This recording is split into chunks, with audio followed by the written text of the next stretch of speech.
Hello' guys, সকলোকে স্বাগতম জনাইছোঁ মোৰ ইউটিউব চেনেললৈ। আজি মই বনাব লৈছোঁ ঘৰুৱাভাৱে এটা চিকেনৰ ৰেচিপি। প্ৰথমতে আমি বিলাহী, পিঁয়াজ, আদা, নহৰু এই সকলোবোৰ ভালদৰে কাটি ল'ম। এতিয়া আমি কেৰাহীত অলপমান তেল দিম।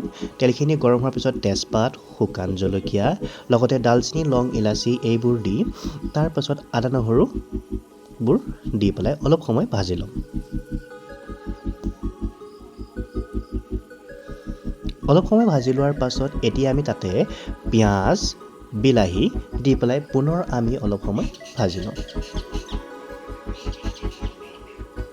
ভালদৰে ভাজি হোৱাৰ পিছত তাতে আমি নিমখ দিম, হালধি, চিকেন মছলা, কাশ্মীৰী লাল মিৰ্চ এই সকলোবোৰ দি পুনৰ আমি এটা ৰঙচীয়া কালাৰ হোৱালৈকে ভাজি ল'ম। ভাজি লোৱাৰ পিছত অলপ সময় ঠাণ্ডা হ'ব দিম। ঠাণ্ডা হোৱাৰ পিছত আমি সেইখিনি মিক্সাৰ গ্ৰাইণ্ডাৰত এটা ধুনীয়া পেষ্ট বনাই ল'ম। পুনৰ কেৰাহীত অলপমান তেল দি পেলাই চিকেনখিনি বাকি দিম। চিকেনখিনি দি পেলাই অলপ সময় আমি লৰাই ল'ম। লৰাই পেলাই আমি নিমখ, হালধি এইবোৰ দি পুনৰ অলপমান ভাজি ল'ম।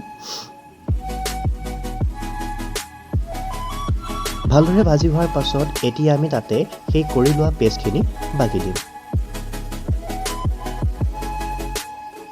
পেষ্টখিনি বাকি দিয়াৰ পিছত ভালদৰে আমি এনেদৰে লৰাই অলপ সময় ভালদৰে ঢাকি পেলাই ৰাখি দিম। এনেদৰে তেল ওলোৱালৈকে আমি পুনৰ ভাজি লৈ অলপ সময় ভাজি পেলাই ৰাখি দিম। আৰু এয়াই হৈছে আমাৰ খাবলৈ ৰেডি হৈ গ'ল। আৰু এয়াই আমাৰ হৈছে আজি ঘৰুৱাভাৱে বনোৱা এটা চিকেনৰ ৰেচিপি। তো ৰেচিপিটো চাই কেনেকুৱা পালে জনাব। বাকী সকলোৱে আহিছে এতিয়া লাইক, শ্বেয়াৰ আৰু ছাবস্ক্ৰাইব কৰি দিবলৈ নাপাহৰিব। Thank U.